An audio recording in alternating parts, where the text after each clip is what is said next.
dito mapapag-usapan natin ha kung may pagkakamali nga ba.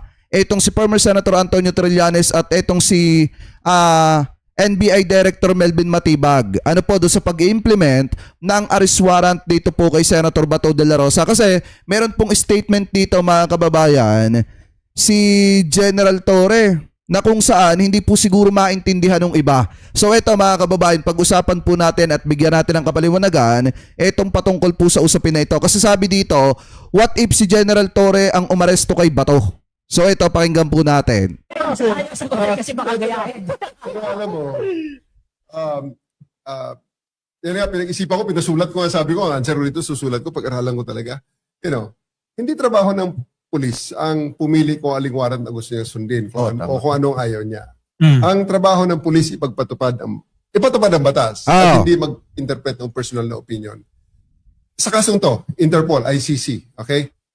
Mali na naman ang proseso kasi ginawa ko na yun dati. Ginawa na natin dati yan. Ang Interpol ay hindi korte. Ito ay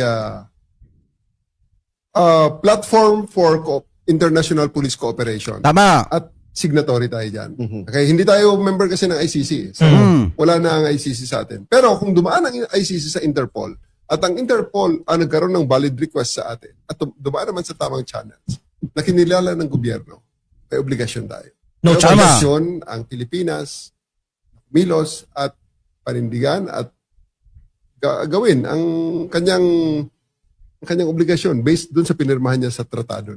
At yun yung ginagawa ngayon ng ating mga law enforcement, mga kababayan, na mga law enforcer. Ipinapatupad po nila yung arrest warrant na galing po mga kababayan sa International Criminal Court na ipinadaan sa Interpol mga kababayan. Dahil maliwanag naman na nung daladala ni former Senator Antonio Trillanes yung arrest warrant galing po sa International Criminal Court, maliwanag na sinabi niya na galing po yan ng PCTC. Alam naman po natin mga kababayan na ito pong PCTC, yan po yung counterpart ng Interpol dito po sa ating bansa.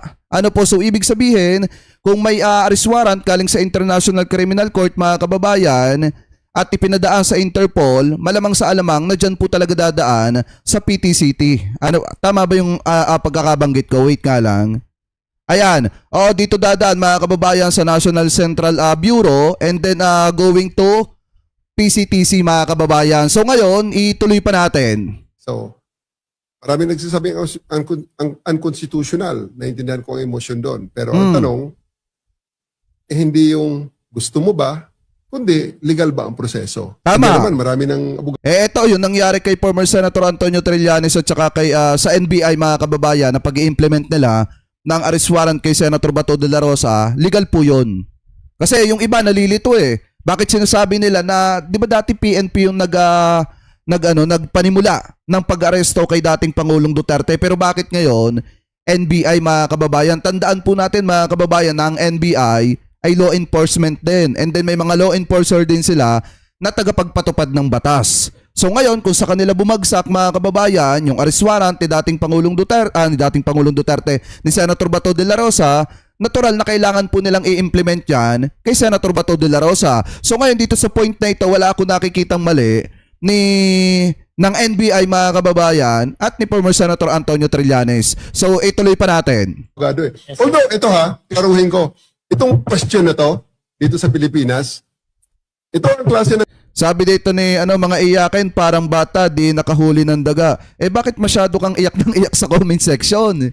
Diba? Ako nga masaya mga kababayan Kasi unang-una, habang tumatagal nakikita ng mga DD-shit na ayaw talaga ni Bato de la Rosa ang samahan si Digong. Kung tutusin, eto para mas maliwanagan yung mga DD-shit dyan.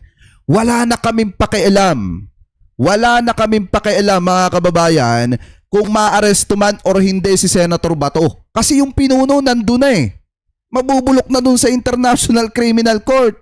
At isa pa dito, nakita or unti-unti nang nakikita na mga kababayang Pilipino natin, yung kulay ni Senator Bato na talagang ayaw niyang samahan si Digong. At yung mga sinabi niya noon na aalagaan niya si Digong, hanggang sa pagtanda nito mga kababayan at ialay niya yung buhay niya, walang katotohanan yon.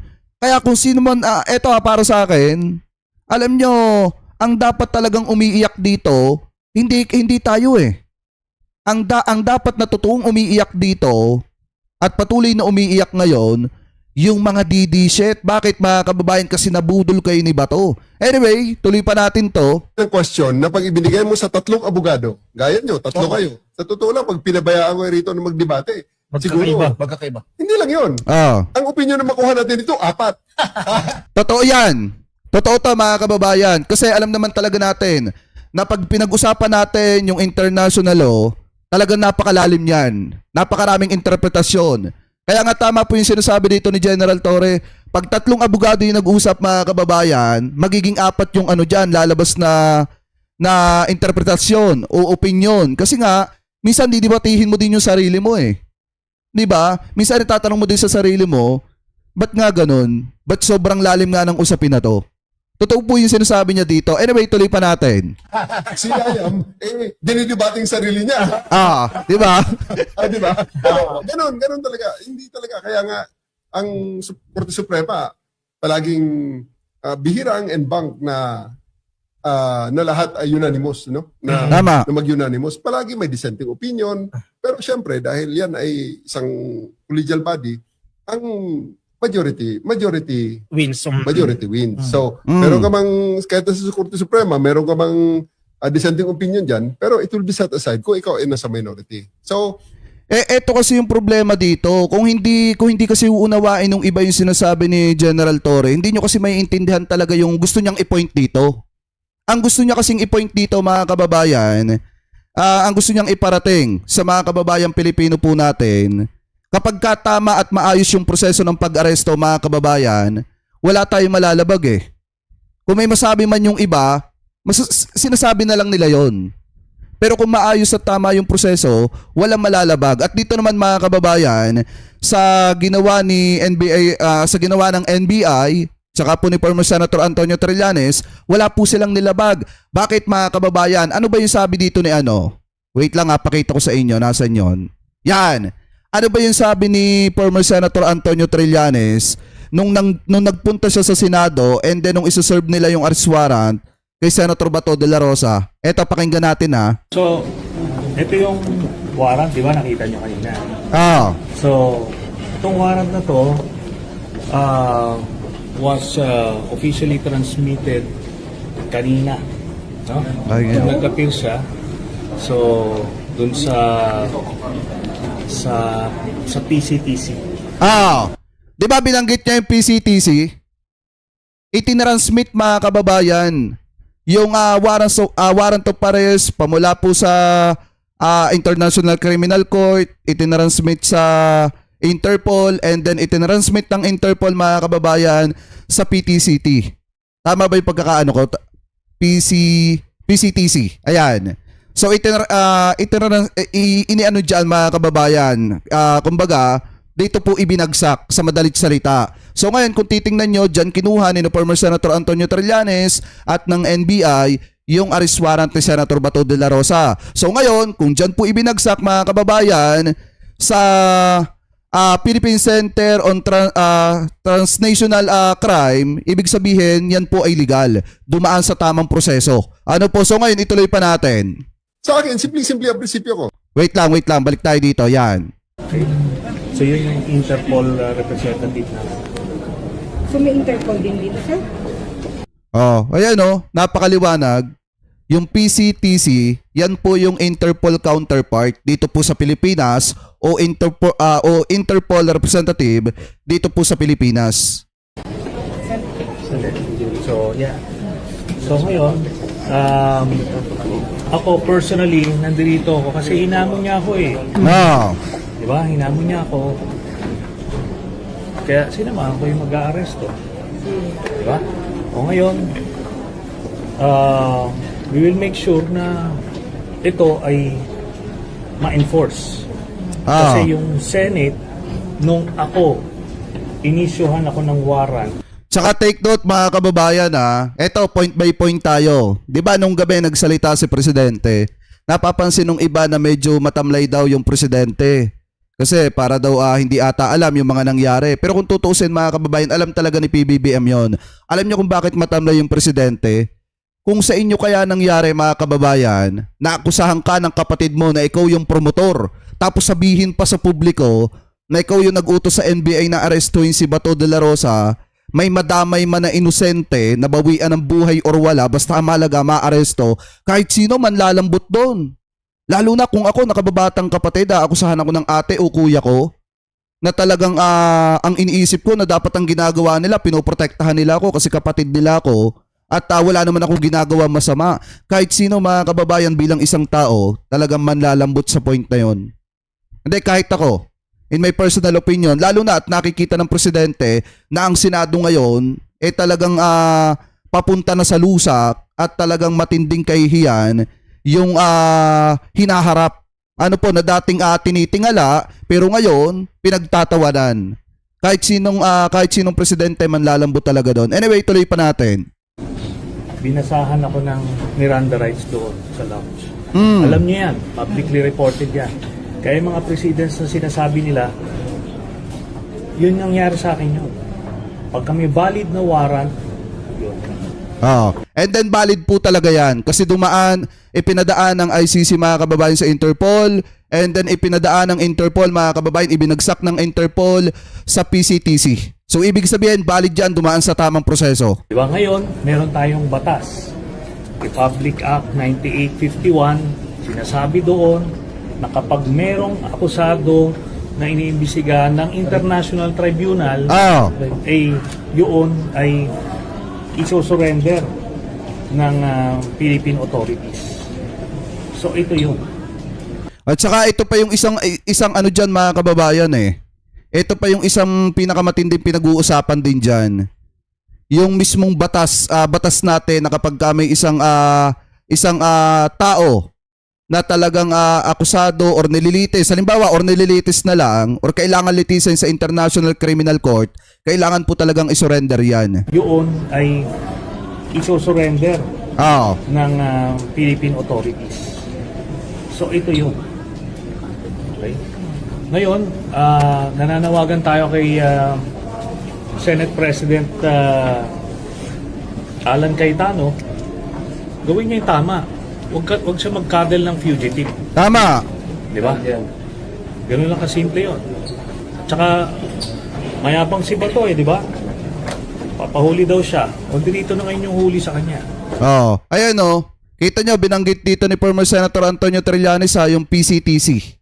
Doon galing yung arrest warrant mga kababayan. Kasi yung PCTC kasi counterpart yon ng Interpol dito po sa ating bansa. Ibig sabihin, representative ng Interpol mga kababayan dito po sa ating bansa. Anyway, tuloy pa natin dito kay General Torre.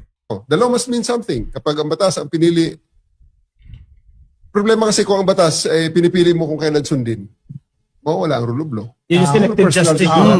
So, ibig mong sabihin na General, nung panahon na pinatupad mo yung warrant of arrest sa mga taong arestuhin mo, lalo yung mga kilalang tao na yan, wala kang agam-agam nun. Talagang kung ano yung sinabi, yun talagang... Hindi, actually hindi siya sinabi. Kung ano yung naando dun sa warrant, yun talaga ang kailangang i-implement. Hindi kailangan sabihin yan, mga kababayan. Kung ano yung naando dun sa warrant, yun ang kailangang i-implement. Kasi alam naman talaga natin na yung ating mga kapulisan, law enforcer yan, kailangan nilang i-implement, mga kababayan, yung arrest warrant sa isang taong may arrest warrant. Anyway, ituloy pa natin. Ginawa mo. Hindi sa sinabi. Hindi.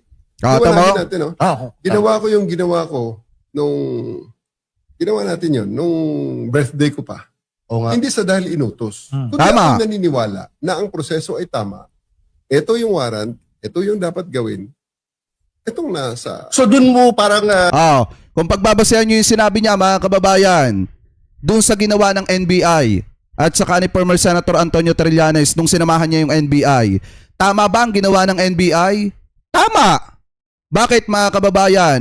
Kasi kung ano yung dumating na arrest warrant, ano ba ang dapat gawin? I-implement. O nung ginawa ng NBI, ini-implement nila kay Senator Bato. Kaso ang problema, tumakbo si Senator Bato, nagtago sa sayo ng Senado. dinidifferentiate yung political na implication ng gawain na yon. Dahil ginigit daw na wala daw jurisdiction ng ICC kay Bato. Wala naman talaga. Kung tutusin, Kuya Samurai, wala naman talaga pero may Interpol. 'Di ba? Wala naman talaga pero may Interpol. Ang problema kasi, dumaan nga kasi yung ganito po kasi yan, mga kababayan Pag ang pinag-usapan talaga natin yung jurisdiction ng ICC dito sa ating bansa, wala na talaga kasi umalis na nga tayo sa Roman Statute, mga kababayan. I think 2019 yan. Ngayon, kung titingnan po natin, ang ginawa kasi dito ng International Criminal Court, ipinadaan yung arrest warrant nila papunta sa Interpol. And then ang ginawa ng Interpol, ibinagsak nila sa PCTC. Which is dito po sa Pilipinas, mga kababayan, yung counterpart ng Interpol sa Pilipinas. Ngayon, ang ginawa nitong NBI, pagkababa sa kanila ng arrest warrant, in-implement nila. Kasama si former Senator Antonio Trillanes dito kay Senator Bato. Ang ginawa naman ni Senator Bato, kaysa tanggapin na may arrest warrant siya, tumakbo sa Senado, nagtago sa sayo ng Senado. So yun yung nangyari dyan. Pero para sa akin, mga kababayan, tama lang yung ginawa ng NBI. Kasi, kung pagbabasihan natin yung sinabi dito ni General Torre, maliwanag naman In-implement niya yung arrest warrant kasi naniniwala siyang dumaan yun sa tamang proseso. At ganoon din yung paniniwala ng NBI. Dahil sa'yo, kung ano lang illegal, yun lang sinunod. Walang politika doon. Tama. Sa Tama. my part, walang politika doon. Yun ay pagpapatupad ng batas. Kasi tingnan mo naman ano mangyari sa Pilipinas kung may mga taong beyond reach. Oh, dahil tama. sa kanyang Correct. apelyido, dahil sa kanyang apelyado, or dahil sa kanyang estado. Paano yun? Tama. General question po. Sa ganitong sitwasyon, lalo sa Pilipinas, may pagka-aggressive tayo no? Siyempre, hindi namin hahayaan na ma-arrest si Bato. Tututol sila, may magdadala ng tao, maghahakot ng tao. May mga politiko na tatawag, etc. Paano nyo po ina-address, or if ever you are in the situation right now, no? Paano nyo i-address yung mga ganong sitwasyon? Alam nyo, palaging gaya nito sa case na to, di ba? Karapatan ng bawat isa na maghayag ng kanyang opinion. Tama. Okay? Pwede silang magtawag ng kung ano. Pwede silang Pakinggan nyo basta within the bounds of the law, lahat ng gagawin nila. Okay yun. It is a sign of a healthy democracy. And I'm happy for that. Kasi yun ang actually, yun ang we swore to protect the Constitution, at ang Constitution natin ang pinagmulan ng lahat ng mga batas. So, sa tingin ko naman, karapatan nila yun. Pero in the end, dapat, kung ano sinasabi ng batas, yun ang dapat manaig. Sundin. Di ba? Kung ano yung sinasabi ng batas, yun ang dapat manaig. Ngayon, may arrest warrant si Senator Bato, ibinagsak ng Interpol sa PCTC. And then, kailangang i-implement ng NBI yun. Ano gagawin ng NBI? Hindi huhulihin si Bato. Natural, huhulihin si Bato. Di po ba? Ito nga yung ito nga yung iginigit ko, mga kababayan. Kasi sa totoo lang, meron akong kamag-anak na maligalig na syempre maka Duterte, ipinipilit niya talaga, hindi walang arrest warrant wala nang jurisdiction itong si kay ganito. Sabi ko, nagbabasa ka ba? Nanonood ka ba ng balita? Hindi ba naiintindihan yung mga pinapanood mo sa news? Subukan mo manood ng Tagalog, baka maintindihan mo. Kasi pag English talaga pinanood mo, di mo talaga maiintindihan yan. Sabi ko, ganito ang nangyari. May arrest warrant si Bato de la Rosa sa ICC. Ngayon yung ICC, pinadaan yung arrest warrant sa Interpol. Ngayon ang Pilipinas, may obligasyon sa Interpol na kailangan kapag may aarestuhin sila sa Pilipinas, kailangan makipagtulungan ng Pilipinas sa Interpol. Ngayon, ang Interpol may counterpart yan sa Pilipinas o parang representative nila, which is etong PCTC. So ngayon, pag binagsak yung arrest warrant doon, wala magagawa ang Pilipinas kung hindi i-implement yung arrest warrant doon sa taong aarestuhin.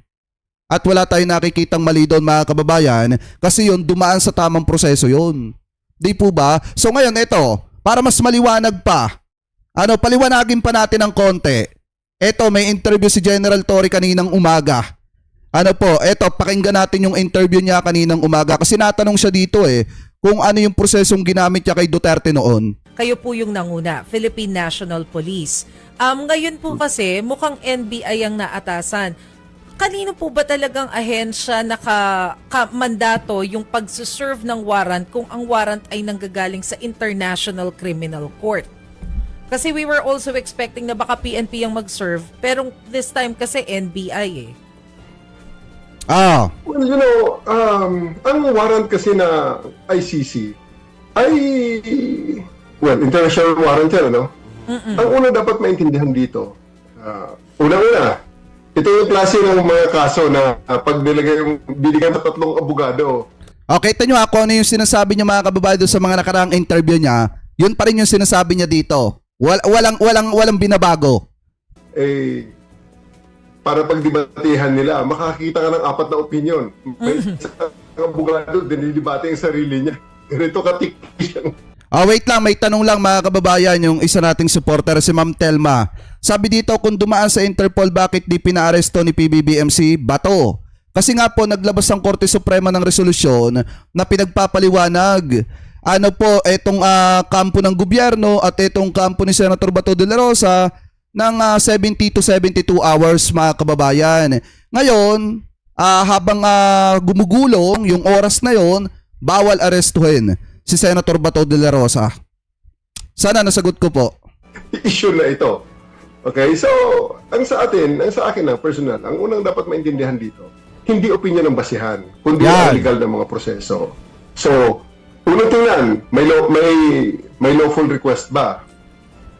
Kasi kung may lawful request, may tamang coordination mechanism, may domestic legal basis, yung batas natin, at may competent authority na nagbabalidate, ang trabaho ng law enforcement ay implementation. Hindi personal interpretation. Ang police or ang law enforcement ay talagang implementation lang, hindi interpretation. So, hindi pwedeng bawat isang law enforcer ay maging sariling Supreme Court. Ang law enforcer ay hindi nagde-decide kung tama ang batas, sila ay nagpapatupad ng lawful process. Kung may challenge sa legality, ang tamang venue ay ang korte, hindi ang kalsada at hindi ang press conference. Yun ang nakita nyo sa mga umiikot na mga videos nung kaharap ko ang abogado nung isang inaaresto ko doon sa harap ng kanilang gate. Si Torion yung tinutukoy niya at saka yung kaso ni Kibuloy. At talagang sinabi ko sa kanya, hindi itong oras ng ating, hindi itong oras at lugar para tayo magdebate. Kung may reklamo ka sa legality na itong ginagawa ko, dalhin mo sa tamang venue, which is the court. Pero nung panahon po na kayo yung nag-i-impose o yung nagpapatupad po nung arrest warrant laban kay FPRRD, paano po yung naging proseso nun? I mean, mula po dun sa ICC na arrest warrant, kanino siya? Ito na ha. Ito na yung sagot sa mga kababayang Pilipino po natin na nalilito. Ano po, dahil masasagot ni General Torian dito. Dumiretso, paano po nakarating sa inyo yung utos? Bakit po kayo yung napunta sa ground para arestuhin ng dating Pangulo? Well, hindi na tayo member ng ICC. So, ang coordination mechanism doon, ang ICC nag-request sa Interpol. Tayo may mga pananagutan pa sa Interpol dahil hanggang ngayon active ang ating membership. So, ang Interpol ngayon, merong NCB rito, National Central Bureau, yung PCTC. Ano yung binanggit niya mga kababayan? Ang Interpol daw sa Pilipinas, meron po tayo mga kababayang now-operates po sila through the National Central Bureau or etong NCB. Yan yung sinasabi ni General Torre. At etong NCB na ito mga kababayan ay may tinatawag na PCTC. Ayan PCTC. So ngayon, eto, balik tayo ng konti. Arestuhin ng dating Pangulo.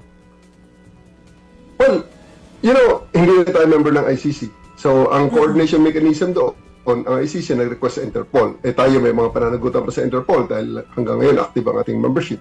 So, ang Interpol ngayon, merong NCB rito, National Central Bureau, yung PCTC.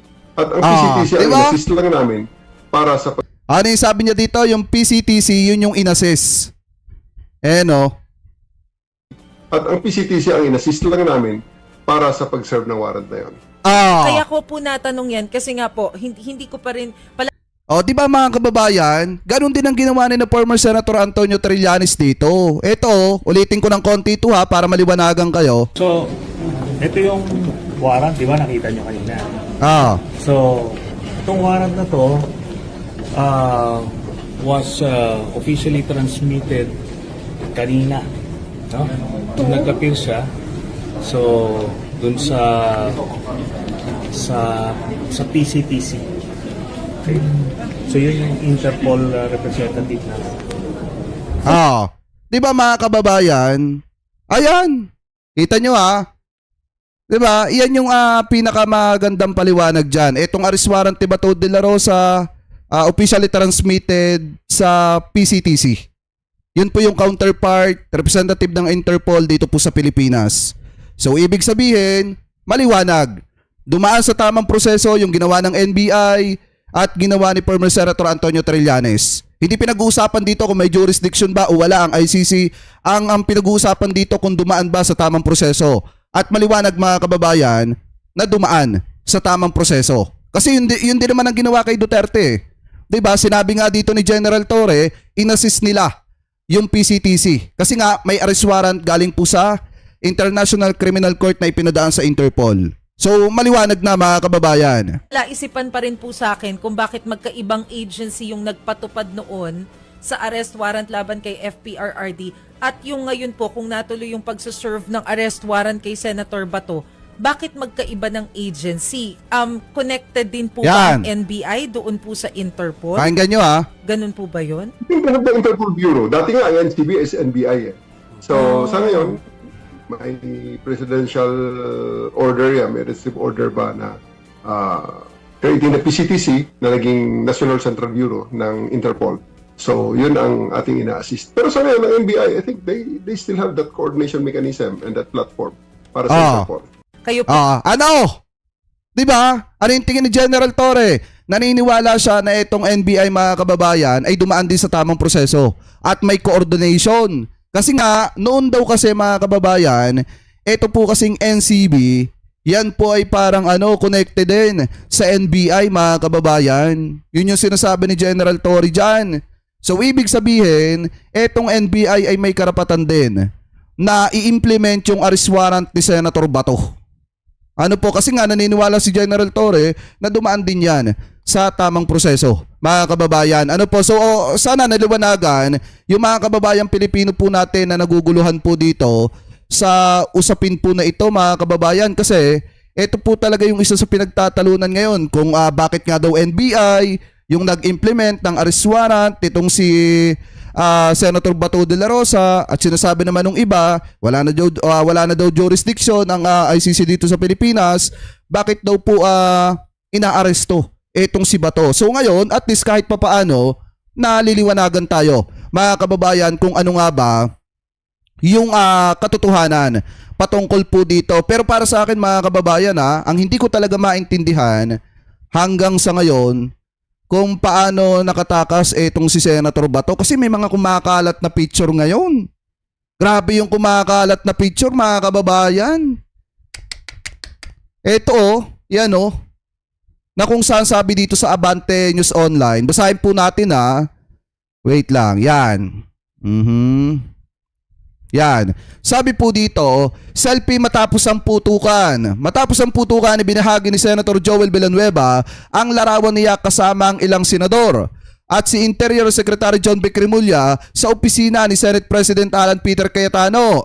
Bandang alas 11:15 ng gabi noong Mayo at 13 mga kababayan, at dito makikita nyo magkahawak kamay pa si John B. Cremulya mga kababayan at saka si Senator Bato. Diba? Magka-shake hands pa habang hawak sa balikat ni Bato si John B. Cremulya at malalim yung pinag-uusapan nilang dalawa. Ano kayang pinag-uusapan nila? Kasi ito yung huli nilang pag-uusap mga kababayan after tumakas ni Senator Bato Diba? After niya biglaang maglaho dyan po sa Senado.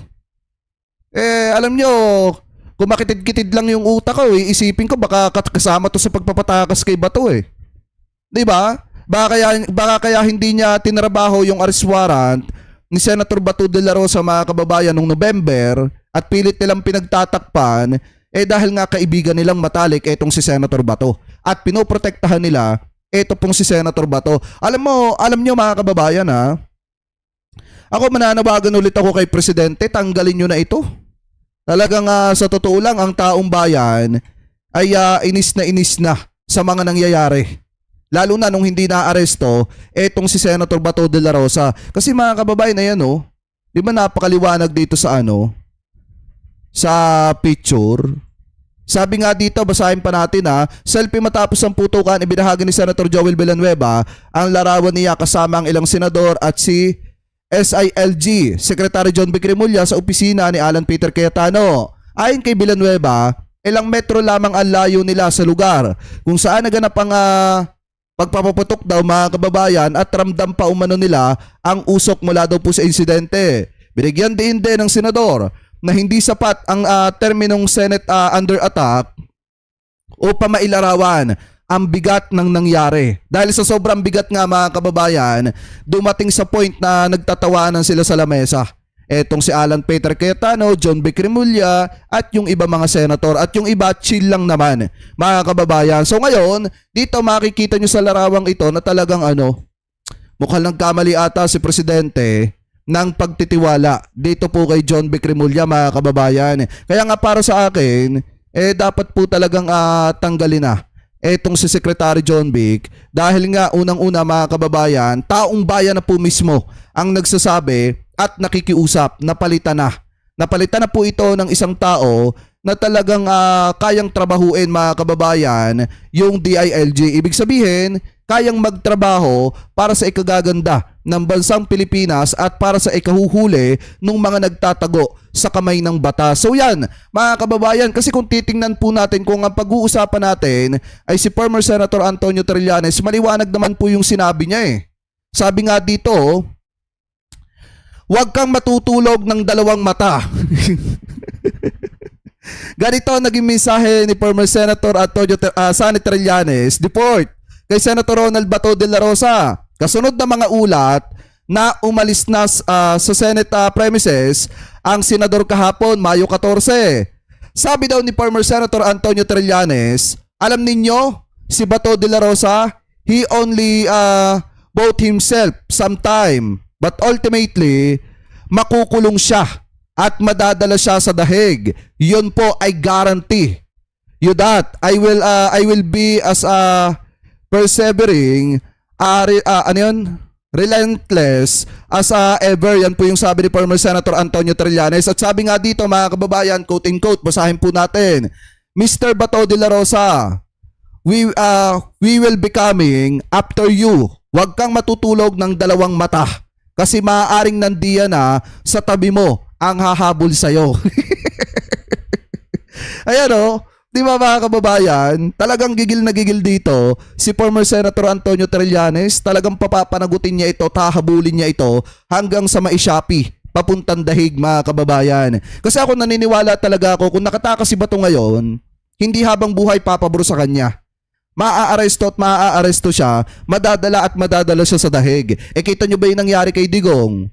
Kahit gaano karami mga kababayan, mga taga-suporta ni Digong, at mga nagbabantay kay Duterte mga kababayan, di ba naaresto pa rin siya at nadala pa rin siya sa dahig. So ngayon, para sa akin mga kababayan, ako naniniwala pa rin talaga ako na maaaresto po yan at madadala po yan sa dahig.